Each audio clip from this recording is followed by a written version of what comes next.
Good evening, everybody, and welcome to another edition of Fire Up Michigan. My name is Scott Morganroth, the Motor City Madmouth, appropriately named, considering that's where I'm from, anyways. And we have a special guest tonight, somebody I've known a long, long time.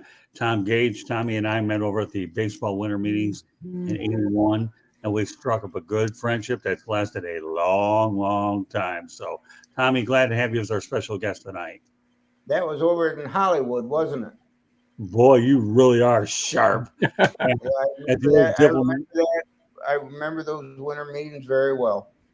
Yeah, at the old Diplomat Hotel, they had to redo it when a Diplomat. hurricane. Yep. Yep. Yeah, when they did. And George Icorn, well, get to see him a few times a week. Welcome back, George. Good to be here and good to see you, Tom, again. I know our paths haven't crossed too much lately, but great having you on, Tom. And Good maybe to see later you, in the George. show, Jeremy Ballreich might join us. I know he's en route to go back home from picking his folks up at the airport. So, Tommy, it's so great to see you again. You're really looking great.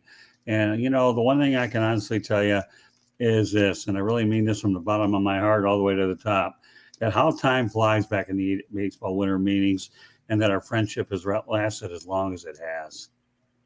Yeah, It's that was 81. So what? That's 42 years ago. yeah, And that's sometimes I think of things that happened in the 80s, and they just seem like yesterday. I think we probably all think of 1984 that way. That doesn't seem that long ago.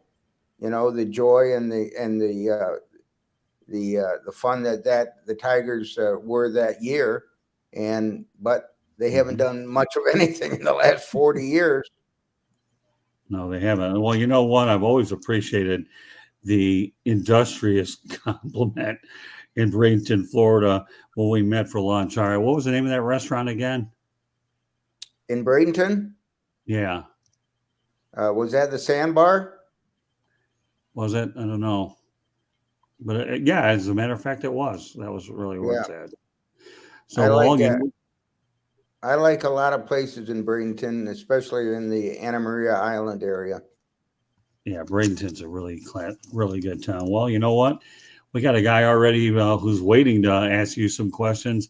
Will Vogel, I'm going to put it up on the screen. George, you can go ahead and read it, and then there you go. All right. Will says, thank you for answering my questions. Well, we haven't answered all of them yet, Will, but he wants to know about the great Detroit history, Tom, with the guys like Ty Cobb, Al Kaline, Mickey Lolich, Lou Whitaker, Hank Greenberg, and Alan Trammell, of course. Right, that's the other half of it. So, Who was the ball player that wasn't in the spotlight and wasn't really a superstar, but one of your favorites, Tom, to cover? Well, one of my favorites to cover was Tom Brookins, and you just talk about he wasn't a journeyman, but he was. I mean, he wasn't a star on the team of the '80s, but Tom Brookins was a delight to cover because he had a great sense of humor. He knew his place on that team. He didn't put on airs. He didn't think he was better than he was, but then again, he didn't think he was worse than he was. He just he was a good player, not a star, but every time I spoke to him, he was just a delight to speak to because he was very cooperative, but he also had a great sense of humor. And Mickey Tettleton did too, but Oh, in yeah. a decade later. But Mickey was funny every time if you laughed at his jokes and he saw that you were writing something down in your notebook, he would say, "Well, you're not going to write that, are you?" And so much of what Mickey Tettleton had to say didn't get printed because he didn't want to. He got nervous. He got nervous about what he had just said, even though most of the time it was very harmless. He was just And funny. and and Tom, on that '84 team, you mentioned Brookins, but we also had Marty Castillo. So refresh our memory and our listeners and viewers. Did they share third base a lot that A '84 little, season? yeah, and you know, they did, and also Howard Johnson. Oh Uh, yeah, yeah. much of the time, George, it was a division between you know Howard Johnson's future and what Sparky wanted, where Sparky wanted to go with that, and Tom Brookins just filling in capably. Finally, against left-handed pitching, they played Brookins on a regular basis, and I think they kind of towards the end of the season they kind of put Howard Johnson in the background. Even though even though he had a pretty good year, I don't think he contributed much towards the end. Yeah. All right, so Tom, let me ask you, give me your top Tigers moments of all time. Oh, what'd you say, Scott? Top Tigers moments.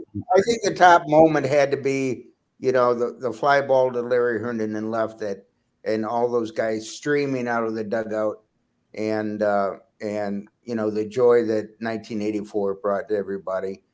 My first year of covering the Tigers at all, I covered them for about a month and a half in 1976, and that was right in the middle of the Fidrich mania, and it was a delight to watch Fidrich because he was such a he was such a capable pitcher. He was kind of an oddball. I mean, he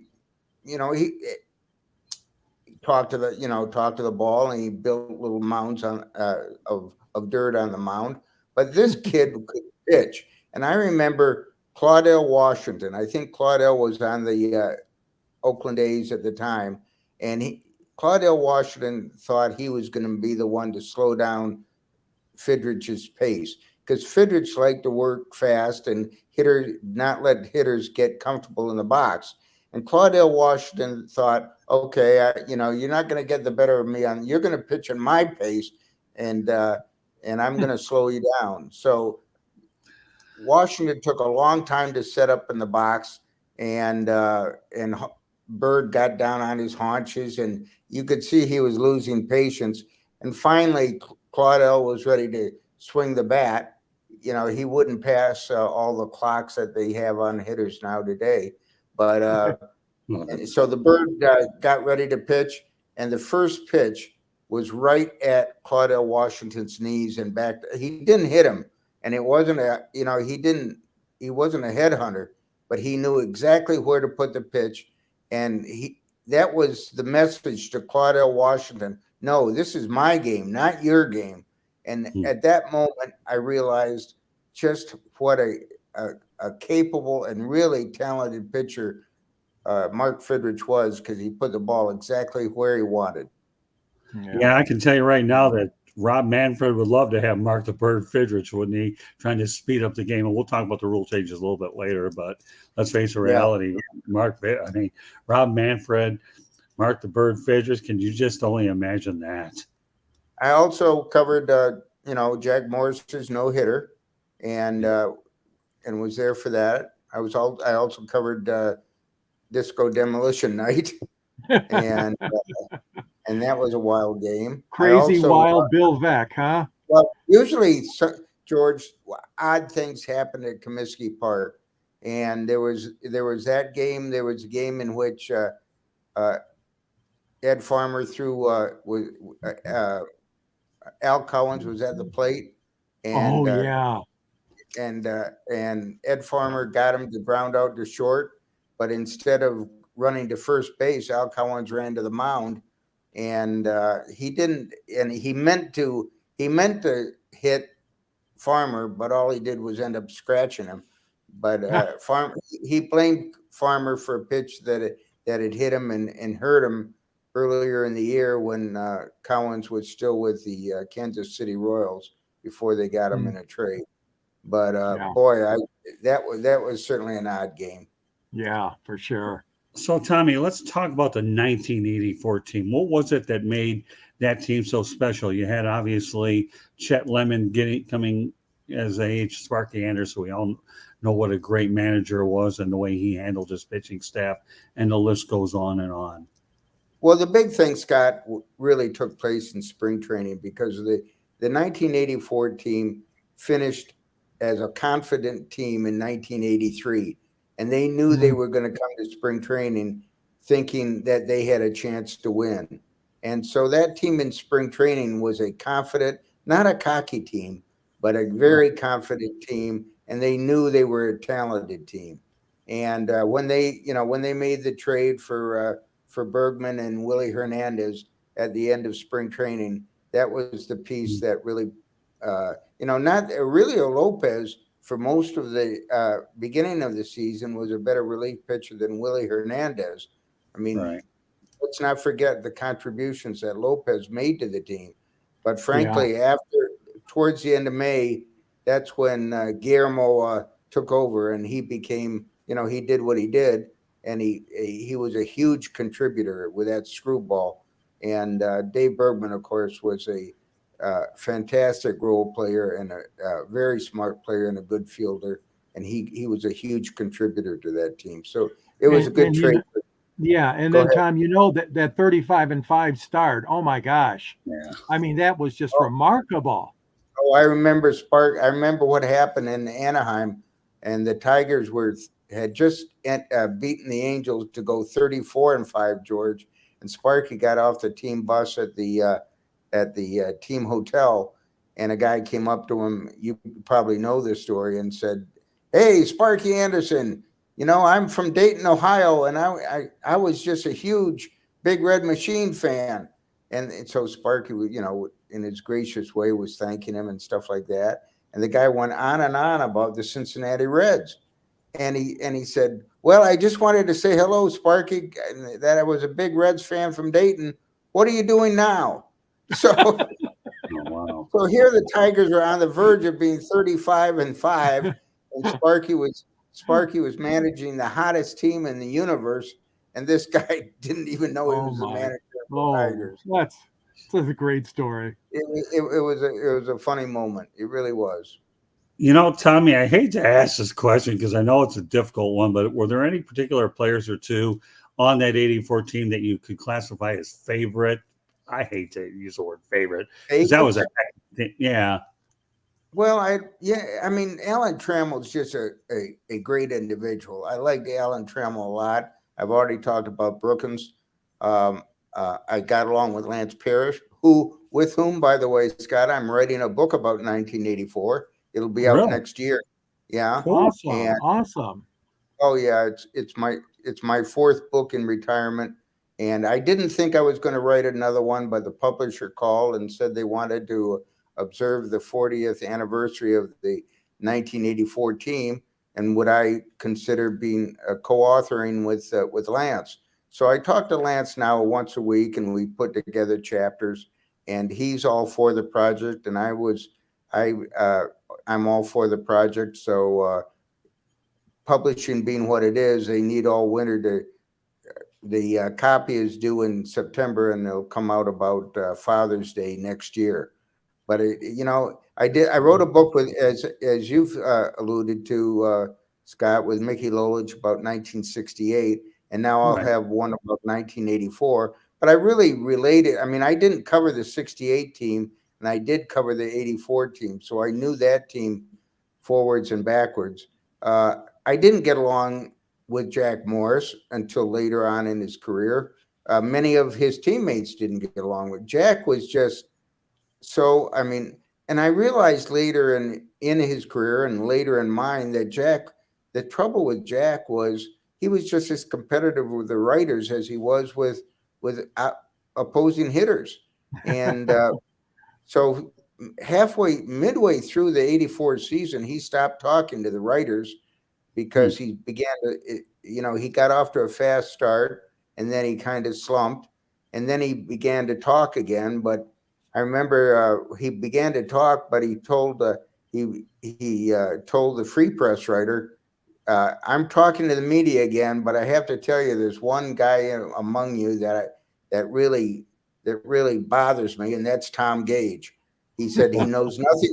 He knows nothing about baseball. He should be covering shuffleboard instead.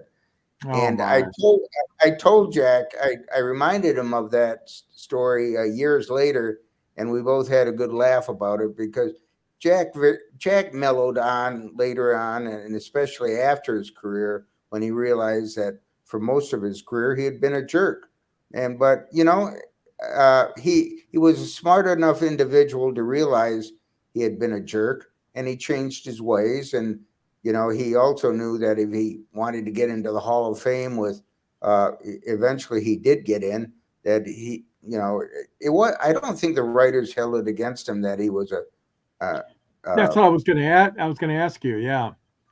I don't think the voting members of the writers are that petty, but Jack didn't know that, and he thought he had to mend some fences later on in life to get in. But it was just emblematic, George, of how he changed his ways. He also ended up calling umpires and apologizing to umpires if he ever had treated them the wrong way. So he just turned over a new leaf, and Jack's a smart individual, and he has a good heart. He's just is so competitive. It kind of becomes a controlling influence over him once in a while. And I'm happy he made. Go ahead. I was just going to say, and you've heard, and Scott and I have heard, obviously he's been dumped by the Tigers television network now, Bally Sports.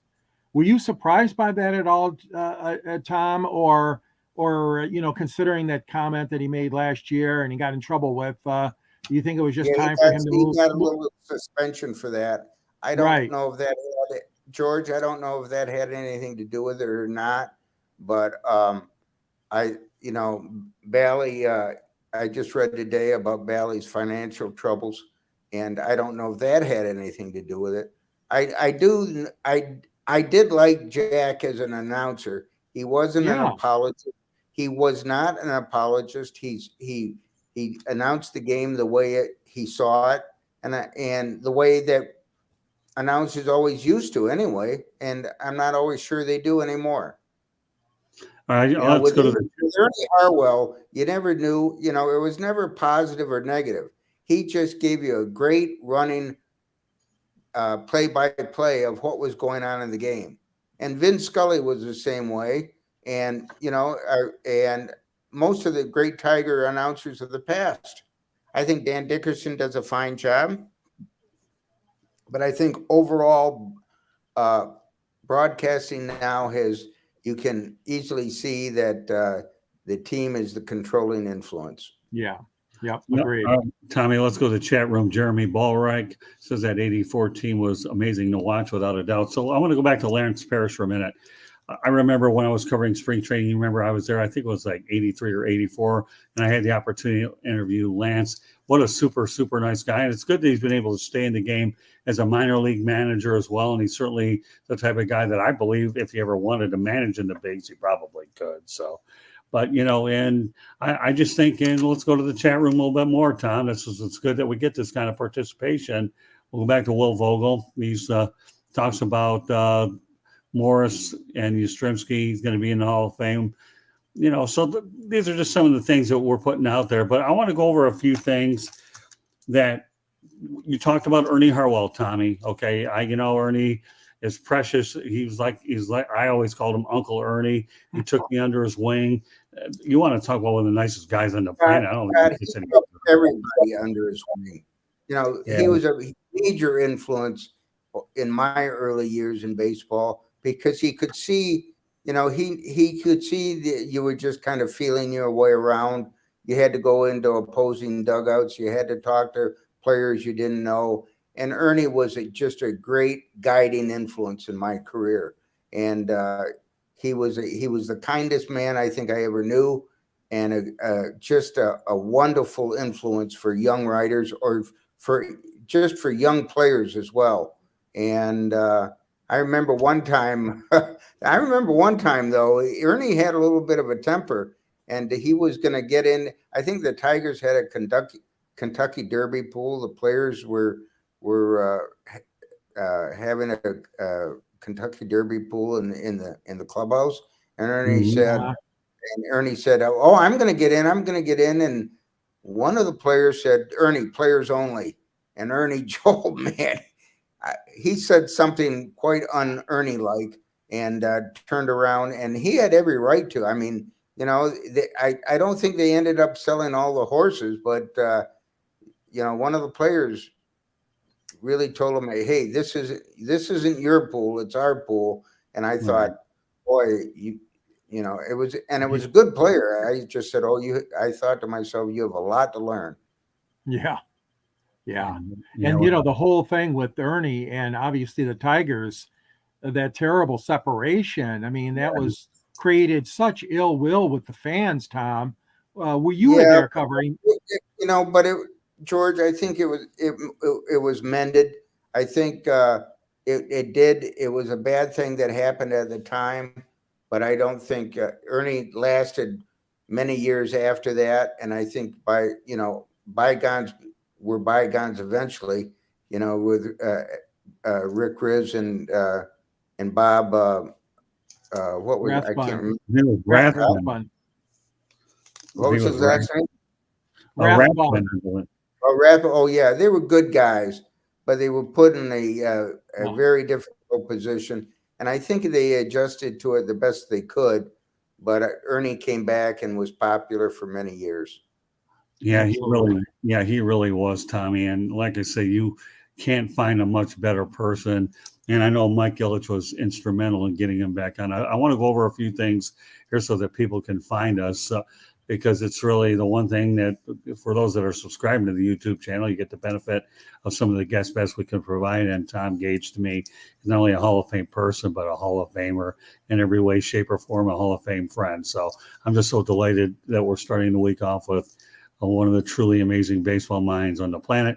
I should point out that Fire Up Michigan can be heard on iHeartRadio, Apple, Spotify, Google, or wherever you get your podcasts. So also, I ask everybody to please hit the red subscribe button on YouTube, South Florida Tribune. We're striving for 1,000 subscribers. We're getting there. We can certainly use all the help that we can probably get to our goal. Want to be a guest? No problem. Send topic ideas to South Florida Tribune at gmail.com. If you want to advertise, just give me a call back at 954-304-4941. And Fire Up Michigan is live on Facebook, LinkedIn, and Twitter, and our YouTube channel. So here you have it. All right, let's go to the chat room. Even Bill Roos had a little time to go ahead. Tom Gage. Hey, Tom. Bill Roos says hello. Thanks for Bill Roos. All right, Bill. Thank you very much for popping in. Hopefully, we'll be able to get you on at a later date when the situation. You going to ask me a Red Wing question, Bill? He's just chatting. Tom, he's not live. Okay. We'll hold the Red Wing question for another time. And a subtle reminder from Jeremy B. Don't forget to like and share with all your Michigan sports team fans. Okay, there you go, Jeremy. Wish you could say it. That way my voice will last longer. Then again, now back to Jeremy B, though. Tommy, this is something that's important. He met at Tigers Fest Dan Petrie, Rick Leach. There's the name of the past. Dave Rosema, Kirk Gibson, and Lance Parrish. So with him mentioning Kirk Gibson, what's your relationship like with Kirk Gibson? I like and admire Kirk a lot. I didn't like the first version of him, and he was immature and he was hard to get along with. But again, he had some growing up to do, but he knew it. And Kirk nowadays, he's such a smart guy. He really is. And he changed his ways, and he was easier to get along with. I remember, this was typical of Kirk Gibson. I remember the Tigers lost a game because of a pop-up on the infield between home and second base that dropped in, and they lost the game because of it. And the second baseman involved was one of the nicest guys you could ever. George, you probably remember him. Scott, you might too. And that was Mick Kelleher. And the ball dropped right in front of Mick Kelleher, and I had to ask him about it after the game. And Kirk was always very protective of his teammates. He didn't, and he never looked for the credit, but he didn't like others to take the blame. And he thought my question of Mick Kelleher was too I don't know, accusatory. I liked Mick a lot, and obviously I had to ask, well, what happened on that play? Yeah. And instead of Mick yelling at me, it was Kirk who came over from his locker and yelled at me. And that was the type of butting into other people's business before, I would say, 1983 was Kirk Gibson's way. He was not just rough around the edges; he was rough, much deeper than that. And but you know what, Tom? That reminds me, Tom, of another guy that Scott and I covered named Bill Lambier. Because Bill Lambier would do the same thing. He'd stick his nose into the locker room conversation that Scott had with Dennis Rodman or that I had with Isaiah, and he was kind of like that too. Now that you mention it, that personality of Gibson, Lambier was a lot like that too, because he didn't like his teammates being singled out. But Kirk changed, and he grew up. And he had some experiences out in LA when he went to the Dodgers that helped him grow up. And when he came back to the Tigers, he was much easier to cover and much more pleasurable to cover because he was more mature. Mm-hmm. Well, Tom, I got a great story to tell you at the Boston Garden. I'm on a busted up ankle because I got injured in a skiing accident on Christmas Day back in Magic Mountain. And ironically, you want to talk about a real irony. Billy Martin was killed in an automobile accident that night. I mean, every time I refer to that incident, I go to Billy Martin. Oh, that's when I busted up my ankle. But I'm going to the Boston Garden. Okay, get this. Okay, and I had that situation with Bill Lambier. I told Bill, "Hey, listen, Bill, just because you can afford your car payment doesn't mean I can afford mine." And I looked at it, and Dennis Rodman, being in a clubhouse setting, you have your friends in there. Some people are nicer to you than others. It's typical. But Dennis Rodman was one of my best friends, James Edwards, Isaiah, Joe Dumars, and a few others. But Dennis Rodman came to my defense, and it was just so neat. Said, Bill, get the daylights out of here. I'm trying to be nice about it. I don't want to throw expletives out there. And then Dennis and I went about our business, and Bill went to the other side at the Boston Garden. I'm thinking I'm in a fiberglass cast, Tommy, for 6 months because I had torn ligaments in my ankle. I wish I would have broken it, and it subsequently led to a couple of knee operations. So you talk about. I'm going to mention a picture. This was post 1984, but I'm sure you guys remember this guy. He was a delight to cover, and that was Walt Terrell. And he was very just so down to earth. And I remember one time we went in Spark. It was the day that Sparky passed, became the all-time winning manager in Tiger history. And that Danny Walden put up a sign and congratulated him in the dugout. And we all went in there, and the sign said, "Thanks, players. I couldn't have done it without you." So I went over to Walt and I said, "What do you think of that sign?" And he looked up at the sign and kind of stroked his chin, and he said, "He could have done it without me." That is so funny. Classic. Oh, classic. That is good. All right, so the day that they traded for Walt Terrell during the winter meetings, I can't remember the year, but it was in Houston, and I called him, and he lived outside of Cincinnati, and I said, "I'd like to come by on my way home from Houston and interview you." And he said, "Well, that's fine." And he said, "I'll pick you up at the airport." And I thought that was really nice. And so I flew to Houston after the winter meetings, and he picked me up and he said, "You're going to come on over for dinner." And I said, "Oh, well, you don't have to do this, Walt. I just have a few questions to ask you." And he said, I said, "Well, I'll come on over. What's for dinner?" He said, "Wendy's." So we stopped at Wendy's on the way back to his house and went through the drive-through, and that was my introduction to Walt Terrell.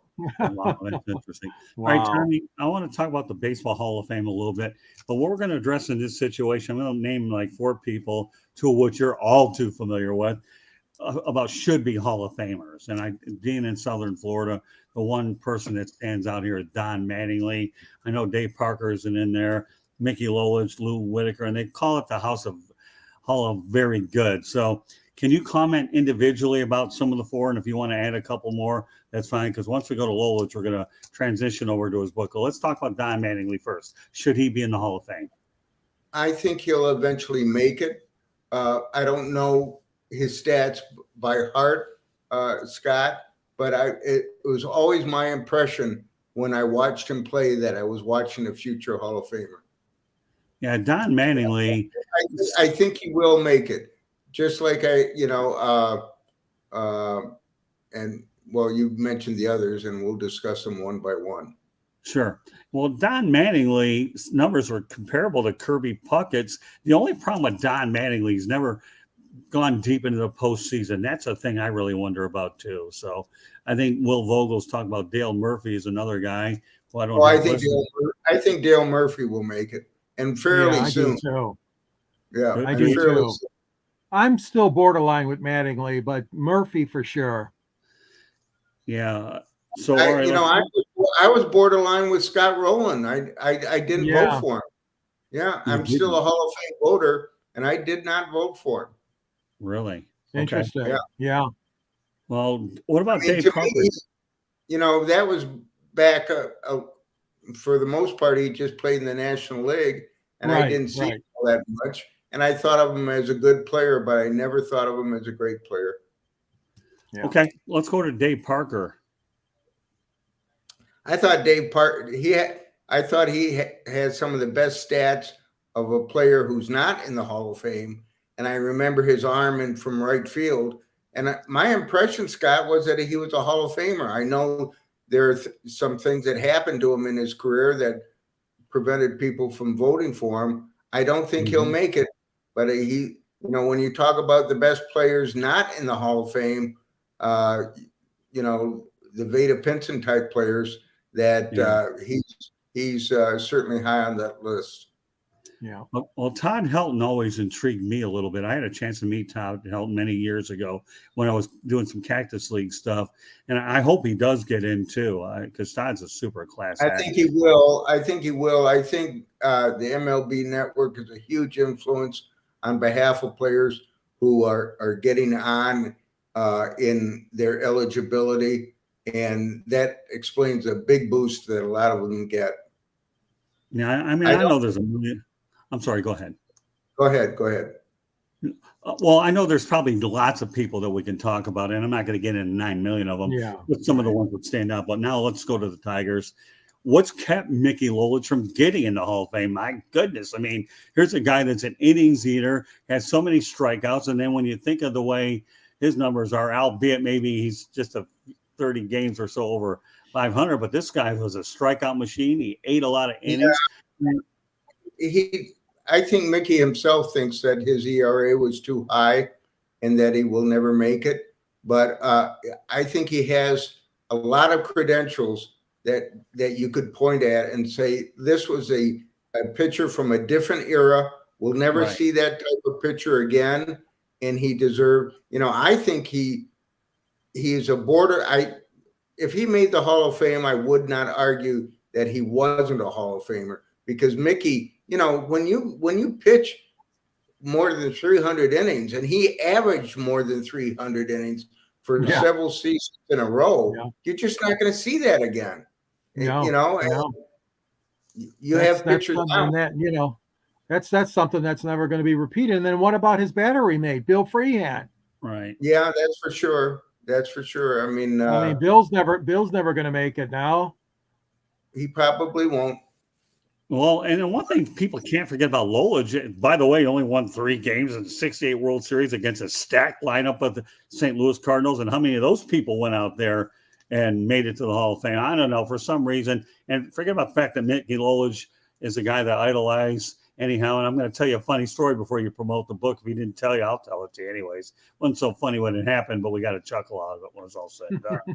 But, the thing is, the man won 3 World Series against a Cardinals team that won it, I believe, in 67, right, Tommy? And they were poised to repeat. The Tigers had other things to say about it. So, all right, well, let me go ahead and segue to that, Tom, okay? And it was nice of you that you were able to get Mickey and I together. We had a great time with him out here in here in Florida. But when I walked into Mickey's house, I'll never forget. Great greeting. It was just so much fun. We took our photos and all that.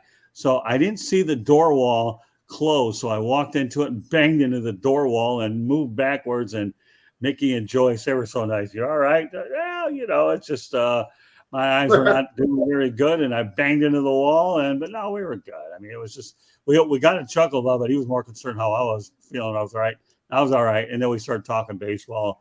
And obviously we set up a show for a different network that, to me, thanks to you, by the way, Mr. Gage, put the whole darn thing together in the first place. And what I loved about it, what's that? Go ahead. Oh, that's okay. I really enjoyed getting to know Mickey and writing that book with him. And I'm glad you mentioned Joyce, because she is such a nice person. Oh, God, yeah. Yeah, and the thing about Mickey was, when we were doing the show, it was just so fun. I had my list of questions, and then you're going out there and texting me, get this out there. It was good because you knew far more about him than I did. And on my Facebook page, I have a picture with Mickey Lolich and myself, and I'm proud of that. And I don't mind letting everybody know about it either. Because one of my favorite Mickey Lolich stories doesn't involve baseball. It involves how fast he'd like to drive. And after the season, he was given Look magazine hired him. I think it was Look. It might have been Life, but hired him to go around and because he was a World Series hero and stuff like that. They sent him on a tour of different places, and one of the places they sent him to was Daytona, and he loved visiting Daytona. And Bill France put him into one of the cars, and it was not one of the regular cars. It was just kind of a car that they had for celebrities to drive. But Mickey turned 3 laps at over 155 miles an hour, and he drove he would have qualified for his NASCAR rookie license. And afterwards, if Jim Campbell had known that NASCAR had put him into a car driving that fast, he would have absolutely gone crazy. Like Jim Lonborg in the skiing accident, remember? Yeah. Jim Lonborg, the former Bo Sox pitcher, ruined his career skiing. I got to ask you, now that you mentioned that about Campbell, wasn't there a sore spot with Mickey and the Tigers? Something to do with playoff tickets and where they stuck him? Did he relate that?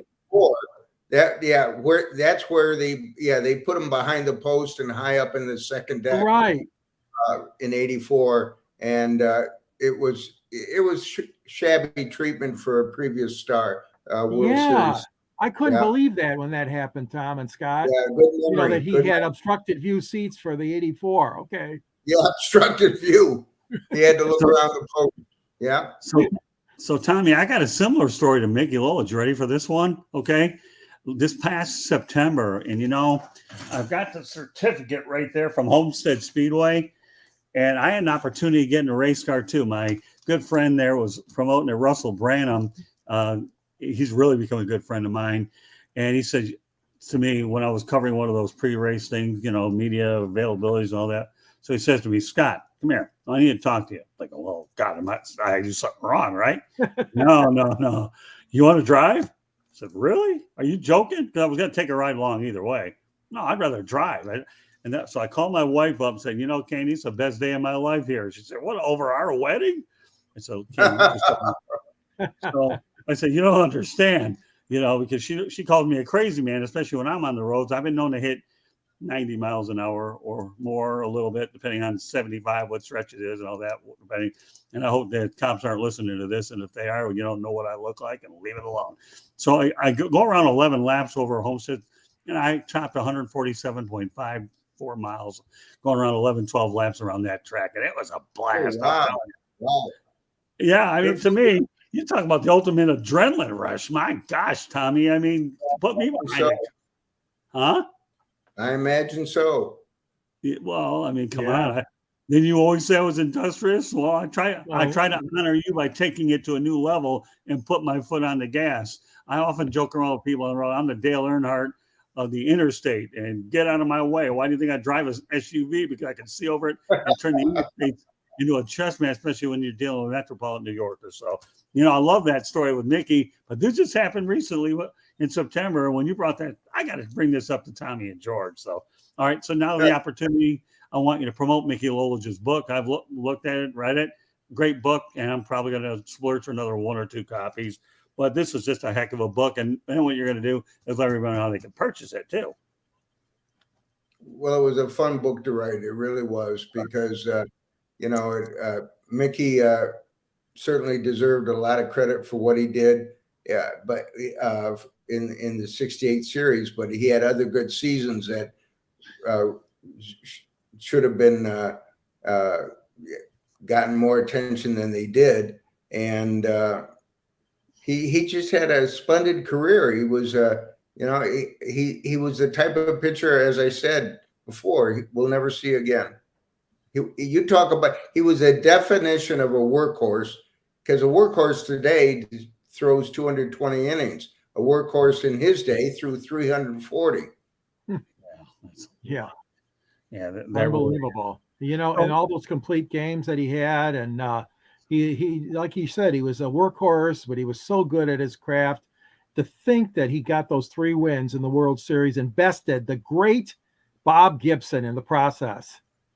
Oh, and years later, George, he agreed to go to a signing session for autographs in St. Louis, and the Cardinal fans never forgave the Tigers at all. And so there were 2 lines. There was a line to have Gibson sign the autographs, and there was a sign for Lolich. And there was nobody in Lolich's line at all. And the line for Gibson was out the door.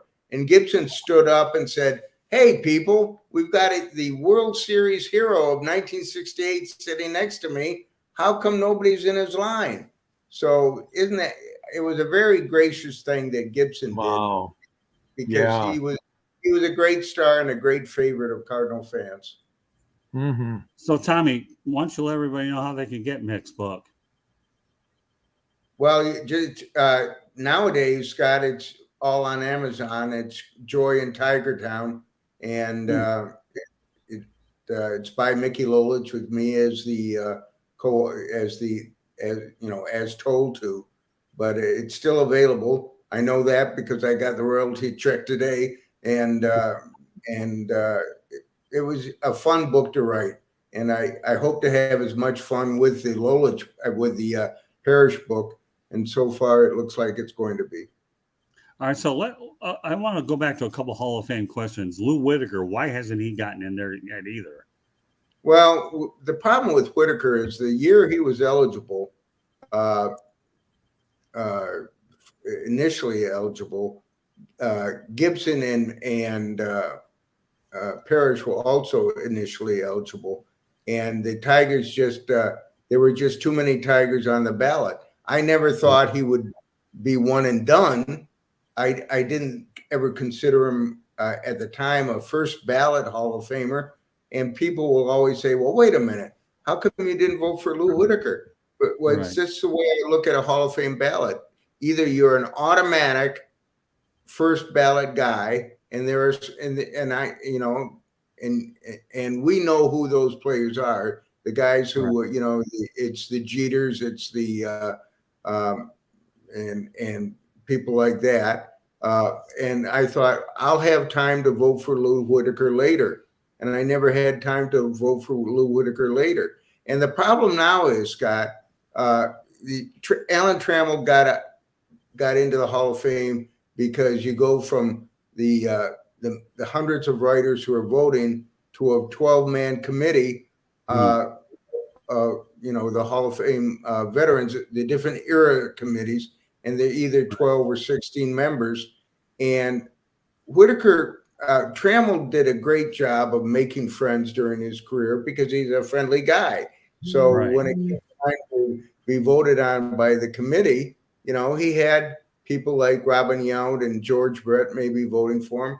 He had guys who not only thought he was a fine player, but they also liked him personally. The problem with Whitaker is he didn't have that type of friends. He doesn't have that type of friendship working for him. You have people who might admire his career, but they don't have a special bond, a personal bond with him because they didn't know him. And Lou was just too aloof for his own good. And I volunteered, I pitched a book to him years later, thinking that might help his candidacy, but he didn't want to write a book because he's still too private a person. I'm not sure if he gets in, and I think it might happen someday, but it's not going to happen anytime soon. Okay, let's go back to the chat room. Some other interesting questions. Glad we have a very active chat room. What about Darrell Evans? Darrell Evans certainly was a fine player. He will not be a Hall of Famer. Okay, and have you ever had much interaction with Denny McLain? Oh, I know. Denny's a charmer. He's been a charmer all his life. I don't. If I know Denny. If he says to be somewhere at 11:30, I know that probably means noon. Denny. He's a very likable guy, but I can understand why some people came out of their individual relationships with Denny not really trusting his reliability. So again, when I see Denny, I'm always happy to see Denny, and I like him a lot. But he's an acquired taste that some people don't acquire. And he's been real close to two sportscasters in Detroit, Eli Zared and Ron Cameron. No, I know that. That, and I've kind of lost track of Eli. I read his book on the Tigers, and I think he did a good job. Yeah, and he did a good job, but always sending it back to George and now. But as you know, George, I know Ron pretty well, and he certainly is a character. He was a major sports voice in Detroit for a long time, and he's still a very active and sports critic, and but he knows his stuff. He really does. Yeah. So Tom, when we talk about the Hall of Fame a little bit, do you find that if certain players don't get along well with the media, that at some point it could hamper their chance of getting in? We know that Barry Bonds is a guy who's a really rough around the edges, if that's putting it lightly. And there's probably a lot of other guys as well. We know PEDs. And when I was recently at the Hall of Fame this past year, they mention it, but where David Ortiz was a charmer, and we know that there was a little PEDs there. Do you think there's ever going to be a day? Well, first of all, please answer the first part of the question about Barry Bonds. Had he have gotten along better with the media, do you think it might have helped his case just a little bit? I don't think that's a determining factor, because if I said it was, it just makes the voting block of writers look very petty.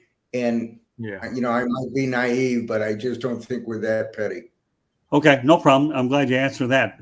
So when we talk about PEDs, do you think there will ever be a time where some of these guys ever get in as a new generation of voters starts to vote? Yeah, I think they will, Scott.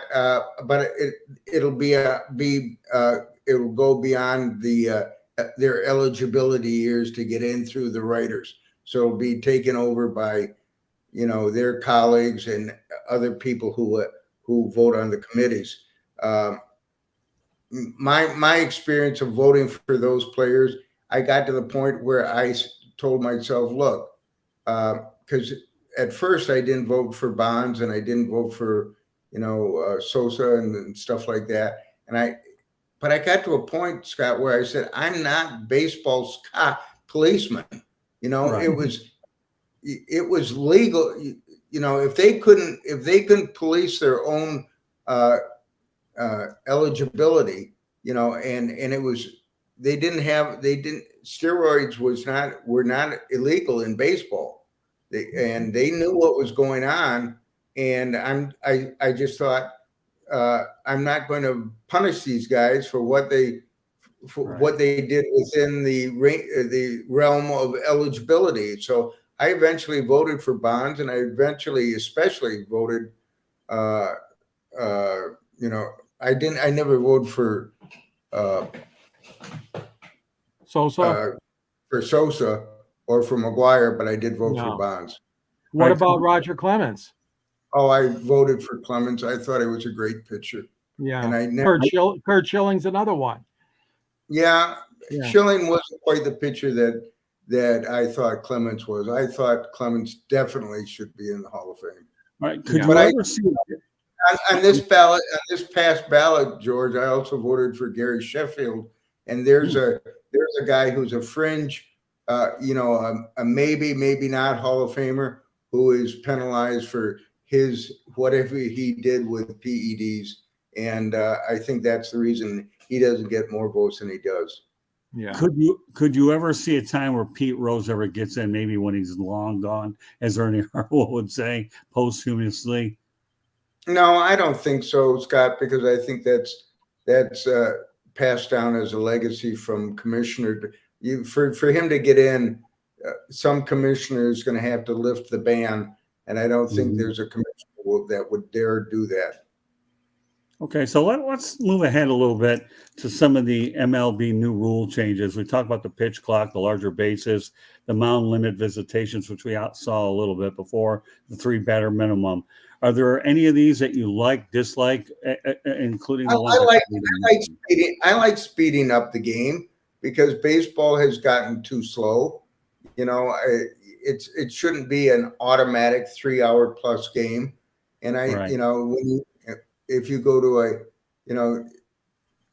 it really just had gotten too slow. I don't like the bigger base rule because, as somebody said, the bases now look like pizza boxes out there. And, funny. I don't like that. And I definitely don't like the runner at second base in extra innings. I think they could have gone to a 10th inning. They should have played with the conventional rules through the 10th inning. I don't mind the attempt to save wear and tear on pitchers, but I don't think they had to go to it make it a rule as soon as they did. I don't like that because it changes the way the game is played and the way it affects the bullpen. What about these combined no-hitters? Do you classify them as legitimate no-hitters? I mean, now we're seeing 2, 3. Yeah, me either. I mean, give me a break. Where the starter goes 5 innings, and then the 2 relief pitchers go share sometimes the rest. More than 2. Yeah, sometimes more than 2. Yeah, but remember, Tom, the Baltimore. I don't like multiple pitcher no-hitters. I really don't. Yeah, but it happened in '67, Tom. What was his name? Stu Miller from the Baltimore Orioles? Or remember the Tigers were no hit in '67 by several. It was a rarity, George, and now it's not that much of a rarity. Yeah, it seems more normal here. So I got a couple of questions, Tommy. I really enjoyed having you on. Number one, tell me what the new numbers would be like to get in the Hall of Fame. I don't know whether 3,000 hits or 300 wins are going to constitute it anymore, but is there a new number criteria that would fit this era? Yeah, I think 3,000 hits is still a good hallmark for the number of hits it would take. But, speaking of 3,000, I always thought 3,000 was a good combination for RBIs and runs scored together. Because you look at the great players, and they usually combine. They combine for 3,000 runs scored and RBIs together. When Tony Perez was finally, I hadn't voted for Tony Perez for a long time, but I all of a sudden began looking closer at his career, and I thought, this man drove in 1,500 runs. You know how many RBIs you have to average per year and for how long to drive in 1,500 runs. I think that's a great milestone. Anybody who drives in 1,500 runs should be considered for the Hall of Fame. I think 500 home runs is still a good number to shoot for. But in this day and age, with everybody swinging for the fences, I think it'll become much more reachable. Are you glad that Fred McGriff finally got in? It doesn't bother me. It doesn't please me. I mean, he was a good player. I thought he was a very good player. I look at the Hall of Fame as the Hall of Fame of the great, and I'm not sure he was great. I mean, he was excellent in many areas, but he had his chance to get in via the method that I was part of, and he never got in. All right, couple more questions here. COVID-19 Zoom calls became the norm after a while. And what are your thoughts about what transpired during COVID-19 and all these Zooms? Because that'll lead me to my follow-up question. What do you mean by that, Scott, in the Zooms? Well, in other words, after a while, I think PR people, were you able to get involved with some of those Zoom calls with the Tigers and all that? It changed entirely the way the game is covered. And, you know, I was in Lakeland last week, and I've talked to the writers who now cover baseball, and I feel sorry for them because they don't have the access that I had in the 70s, 80s, and 90s. You know, there was a time when I rode their buses and I flew on their planes and I stayed in their hotels. And that's the way that you got to know the players. They would see you as, you know, on their different ways of travel. They would see you in the hotel lobby. And now it's, you know, I asked one of the guys, I said, what's your access to the players now? He said, well, we get in at 8:30, but we have to be out of the clubhouse by 9:30, which was basically the time that we used to get there, and we used to stay till noon. And so now they only have an hour access to the players before an exhibition game. And whereas we always had 3 hours, and we could interview a starting pitcher during the game. The clubhouse was never closed to us during the game, and now it is. Yeah, and which leads me to where I'm going with this now. Thanks, Tom, because you lead into my point. It's really great. So nowadays, it seems like the communications people have actually taken a lot of the COVID-19 and it's really made our job a lot more difficult. At least the one thing you mentioned, it was great when we were doing it, but I don't envy the new people now with the communications being more in charge, and you don't have the relationships that you built over the years. Now you have people that are just kids that are being paid whatever ways that they're going. But I think it's harder now, don't you? And they use COVID-19 and Zoom calls as a way to make it hard on us. Yeah, I think it's hard. I think it's harder to be a writer. I think it's harder to be a media relations person. And but that began to change towards the end of my career because certainly suspicious front office people would want to know what the players were saying before they saw it in the paper. So they would have their media relations people kind of eavesdropping in on the media sessions with the players. And as much as I like Dave Dombrowski, and I did like him, he would always assign a media relations person to listen in on what so-and-so was saying. So he got a heads up, you know, in case there was some sensitive things being said. So again, that began to change towards the end of my career. All right. And my final question is this, and we're going to really bring it on a positive note. Tell me some of your favorite Detroit colleagues that you had an opportunity to work with over the years, whether it's a writer, whether it's broadcaster. I'll tell you a couple right off the top of my head. I love Joe Falls, Lynn Henning, Jerry Green. I'm probably taking a few years, aren't I? Well, I was very close with Joe, and I was very close with Jerry. I'm very happy that John Lowe is being honored by the Hall of Fame this year. He had a wonderful career. John and I were not similar writers.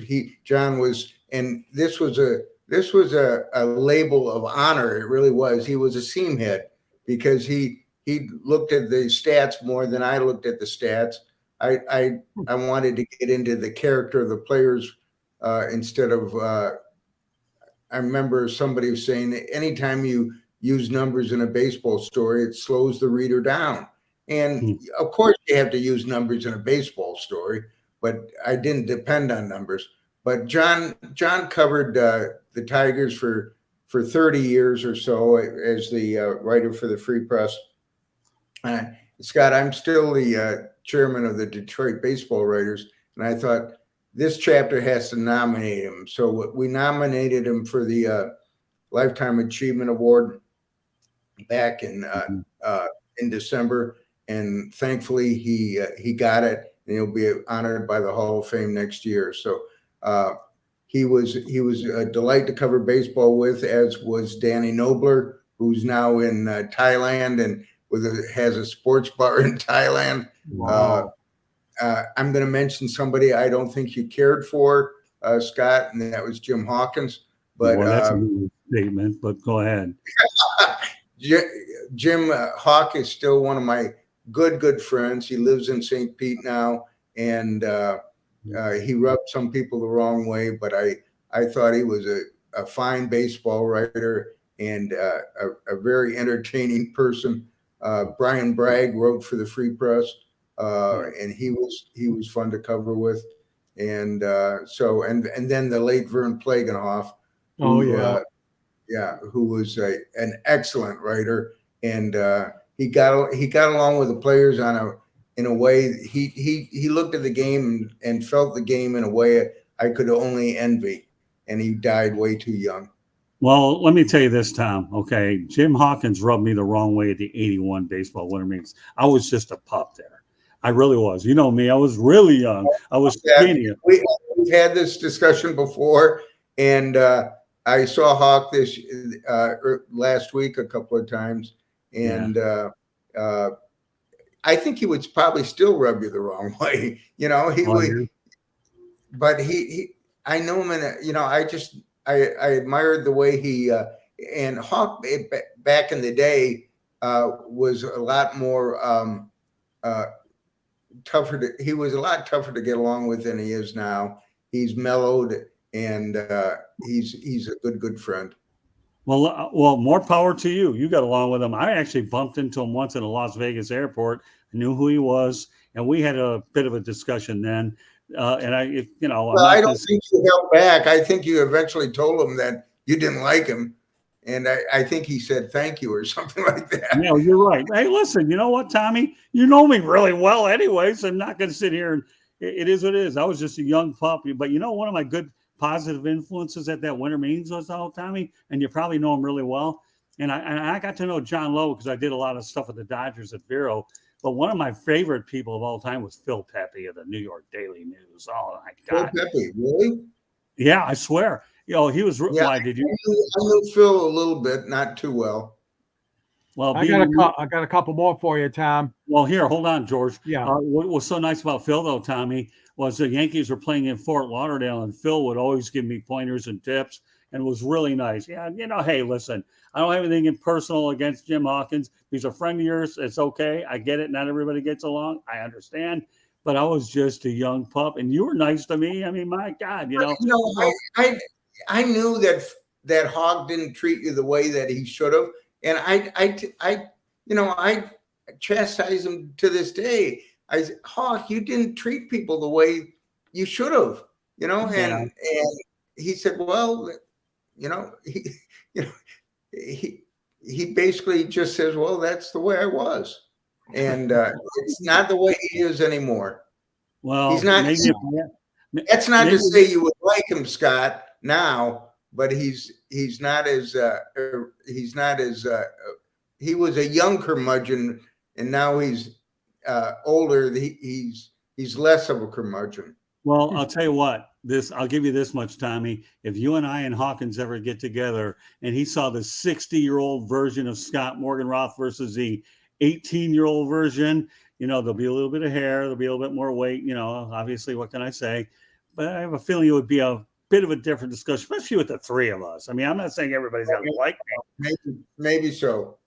Oh, I don't know. Hey, I'm not worried. Hey, if he's a good friend of yours, more power to you. I may not like a bandit at the winter meetings because you and I became friends, and that's all that matters to me. I mean, and I met a lot of good people there. I was just a young guy trying to get established in baseball a little bit, maybe a little hyper aggressive at the time. Then again, aren't you at 18 years old anyways? Probably. I don't know. Go figure. Oh, wow. I love Phil Pepe, though. He was what can I say? Am I overstating my cause to you, Tommy, at all about the whole thing? Again, I didn't know Phil, so I can't really comment. I didn't know him that well. He was one of the New York writers who was kind of distant because the New Yorkers of 1981 had a big time team to cover, and the Tigers were, we were just a pipsqueak little media contingent. And they were big, they were the big back, Yankee contingent. But there were a lot of guys in that who covered the Yankees. Moss Klein back then for Newark, and Bill Madden. And to this day, some of those guys are still good guys to me. Yeah. So I'm going to ask you, what are your thoughts about new media nowadays, Tom? You got podcasting, you have everything on the planet. Do you think it helps, hurts a game? Or do you feel like you got it out of it at the right time? I know it's a new way of doing things. I'll answer it this way, Scott. I got out of it at the right time. I value my time, the many years I had as a journalist, because I was able to cover. I was able to cover the players with access. Now I think a lot of it is kind of advocate. So much of TV coverage is highlights, and if you can't say something nice, don't say anything. And that's not the way objective journalism is. I mean, it should be. I mean, if you can't say something nice, it's only because something else happened. A lot of people thought the old time journalists were negative, but it was because they just were calling it, seeing it the way it was. And and the same thing took place in TV. A lot of the old time Detroit broadcasters were much more objective than they are now, because you know that, George. Dave Dodge, Al Ackerman. Well, Ray Lane wasn't really that critical of anybody. Who wasn't? Ray Lane wasn't very critical, I don't think. He wasn't. Privately, he might have been. Yeah. Well, I mean, I can tell you right now, the people I learned a lot from were Charlie Vincent, Lynn Henning, and Joe Falls. I mean, those guys are just, and of course, I didn't get to know George Kell and Al Kaline a lot, but I know that I enjoyed watching them, and Tiger baseball has such a great history. It's incredible. And, I'm with you. I don't really like new media. It's what we have to work with these days, but I was always taught by Tony DeMarco, was my first mentor, to be very objective. And, nowadays, if you're a columnist, you're established enough, then you can put opinions. And what we even try to do, Tom, I don't know if you've ever heard this philosophy, but we write stories, then we also incorporate the podcast in there, try to shorten the stories and let the people do the talk. And that's what we've tried to do. Well, the style of delivery has changed. I mean, back, I could easily say that columnists today are more feature writers than they were. But, back in the day, Joe Falls and Jerry Green had opinions every day. And I don't think columnists today express those opinions as strongly as they used to. But that was just the style of writing back then. Right. I mean, Joe, remember Friday fish fry, when Joe would have about 40 opinions of what he liked and didn't like in one column. And a lot of people thought it was frivolous, but I enjoyed the hell out of it. I really did. And don't forget, he'd always talk about the food.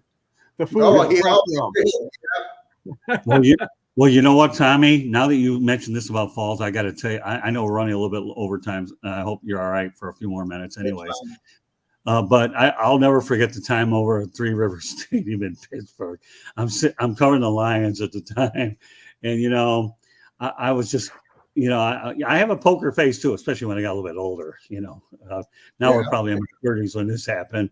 So I go to Joe. He's sitting right next to me. He said, Joe, I have a real strong feeling that the Atlanta Falcons, according to my sources, are going to take Elvis Gurr back. So, Scotty, I need to hear more about this. Okay. What do you know that I don't know? And I'm looking at him with this straight, you talk about a pale poker face if I ever had one. So I put my arm around Joe. I said, here's the situation, but you can't tell nobody. Okay. That's just a feeling. Okay.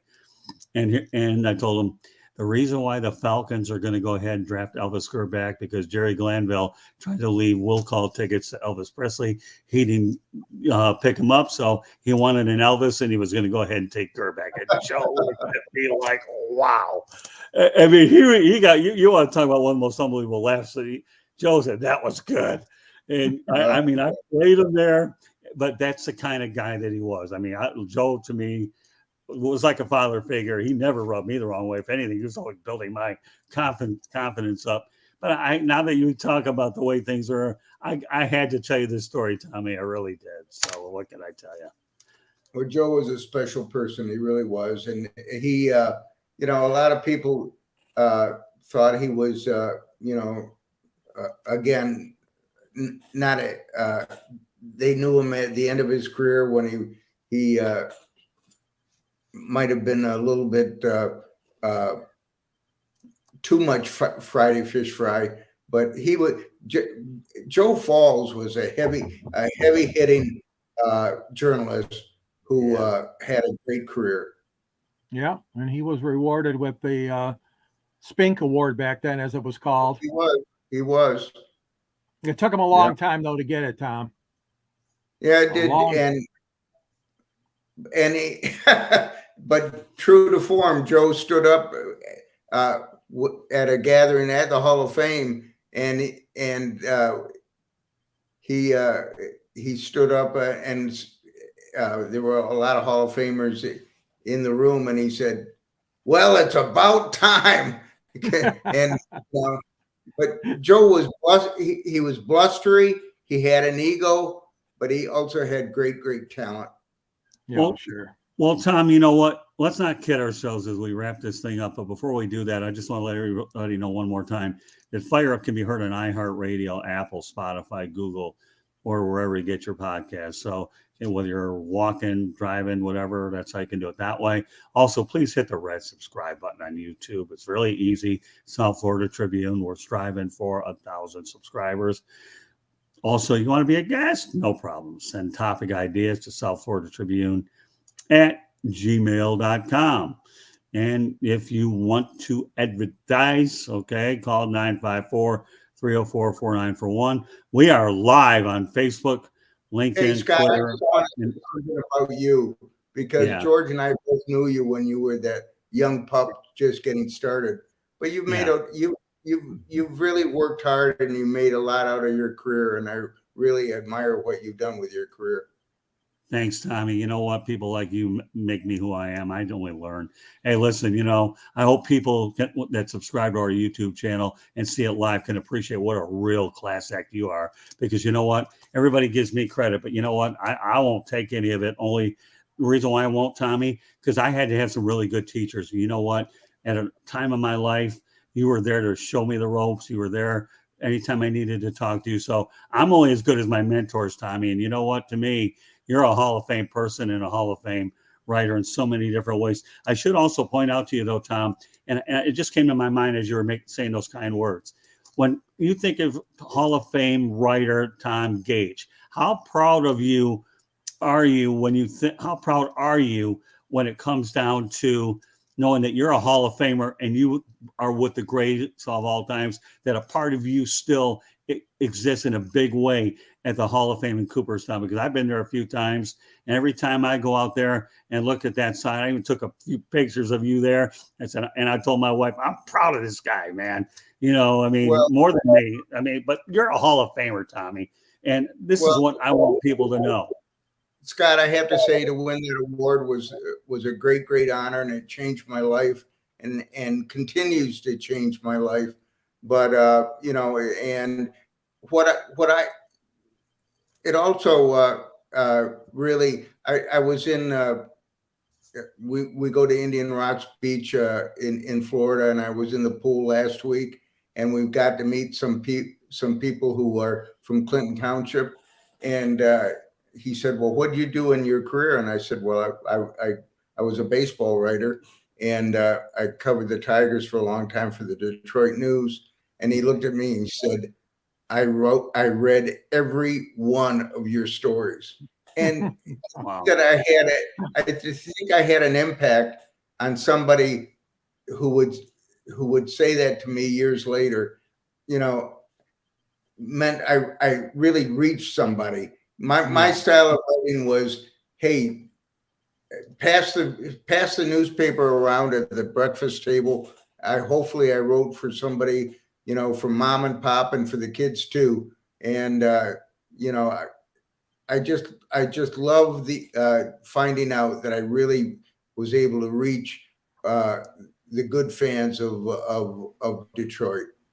So Yeah, I need sure you to did. I need you to do me a favor, Tom. Okay.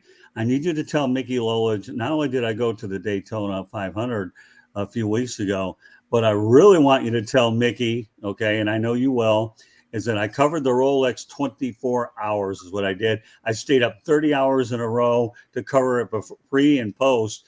And when I went out there and pulled that off, I thought that was the greatest accomplishment I've ever done, to be able to cover an event for 30 hours in a row. And now I'm a junkie on endurance racing. If I could do 24 there, I could do it. And what was interesting, Tommy, is I ended up writing a story and doing a video with a guy who's covered 89 24-hour races. And I said, give me some tips how to do one for me. And it was just I wrote a combo story and video. So tell Mickey that the next time he goes to Daytona, okay, let's see if he can tackle the Rolex 24. And if he does that, I'll go out there and buy him dinner wherever he wants if we can pull that off. Yeah.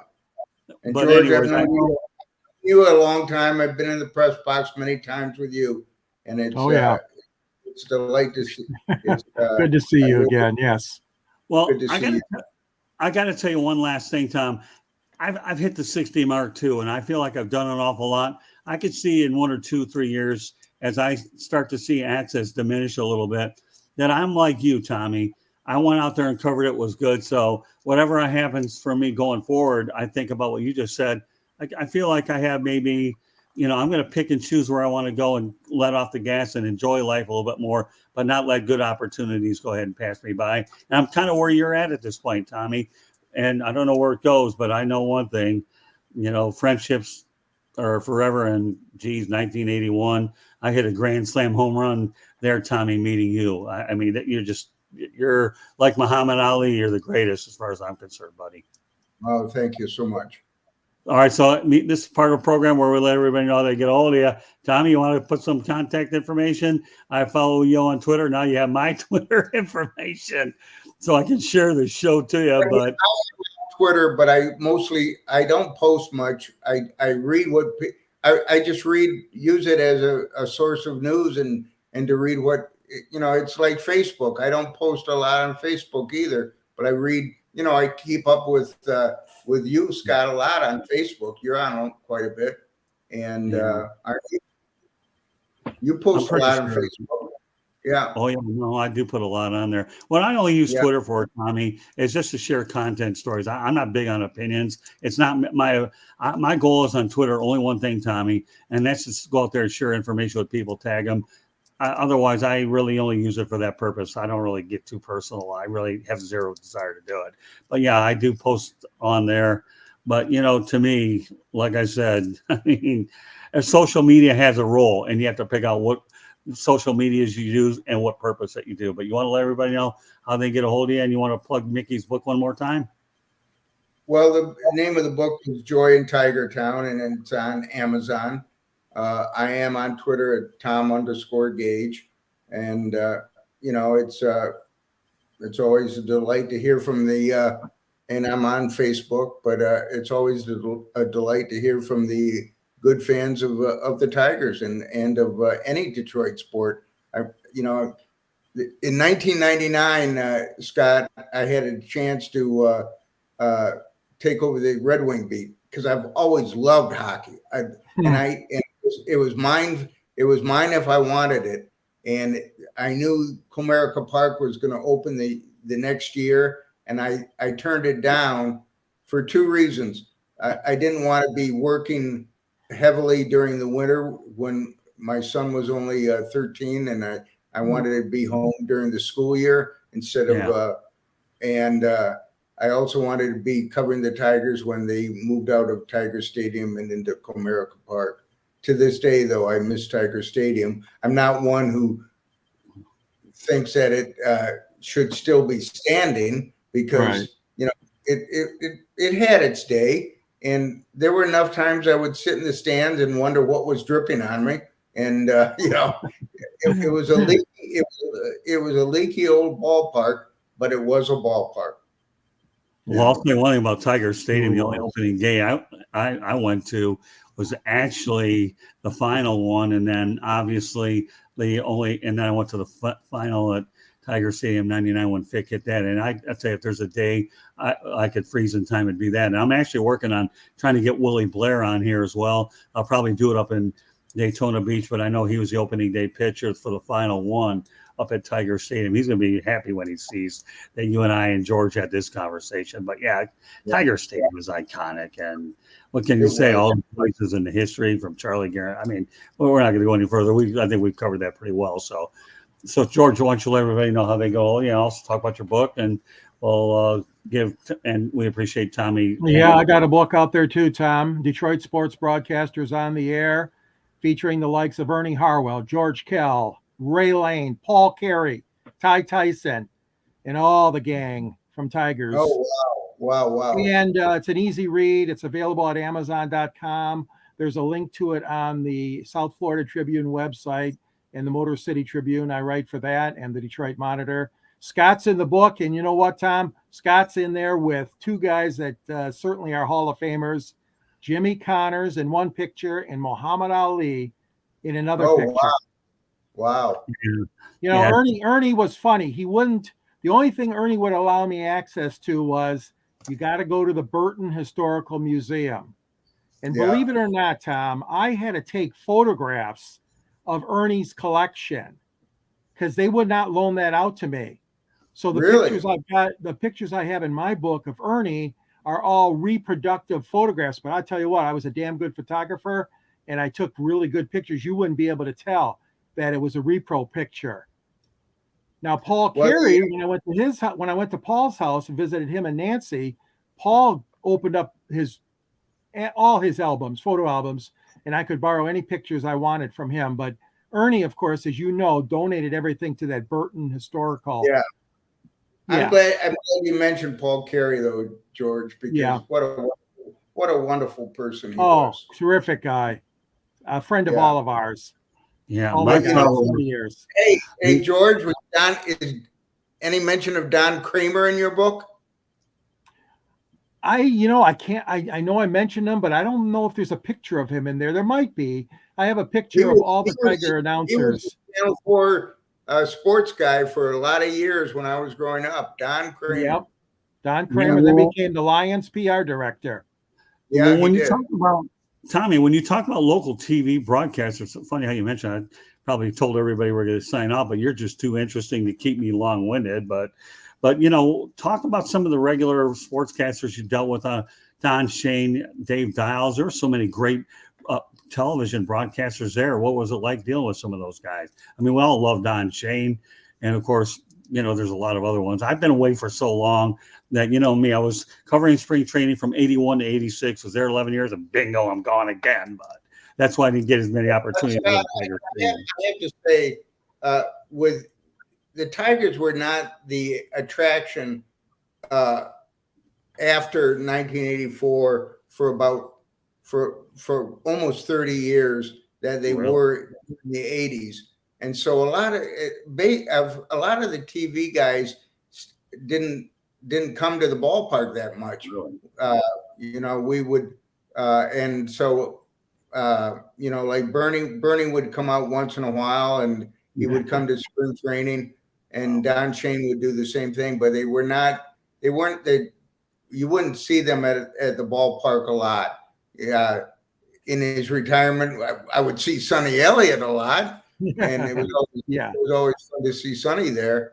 But we didn't see the current guys.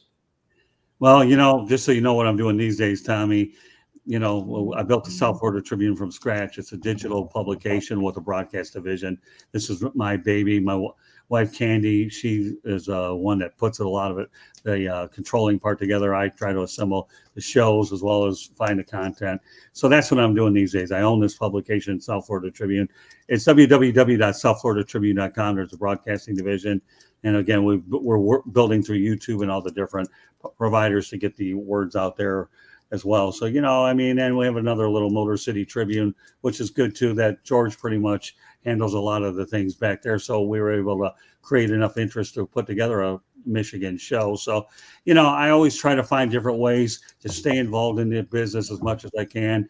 But the one thing I'll always say is, while I live in Florida, Tommy, I'm a Metro Detroiter no matter what. I'm wearing a USF cap because it's my alma mater. It's not the Michigan Wolverines, but any university that's named the Bulls, dealing with a bull. And I did get this called a class ring. It's the worst thing on the planet. But you know what? Yeah, I wish I would have had more time to go out there and cover the Tigers when I was in Metro Detroit. But you know me, I've been a road warrior, Tommy. You were never afraid of hard work. So, you worked hard. Tommy, thank you so much for the kind words. You are just great. I appreciate that. I just work hard, do the best I can, and hope everything works out well. So, it's been such a pleasure to have you on, Tommy. It's really been a fun hour plus. But right. Well, I hope I can keep you past your bedtime, but you know what? I'm going to be contacting next year. I'm still a night owl. And, my wife goes to bed at 10 and I go to bed at 2. So some things as a baseball writer, we're always getting home at 1 a.m. after our last stories, and some things never change. I'm still a night owl. Yeah, you're a night owl. Thanks for coming on, Tom. Otherwise, media has changed. Thank God you were smart enough to get out of it at the right time. Me, I don't know why I'm doing it. I got out of it when the Detroit News opened the door, but it wasn't entirely my intention to get out of it when I did. But it is what it is. Yeah.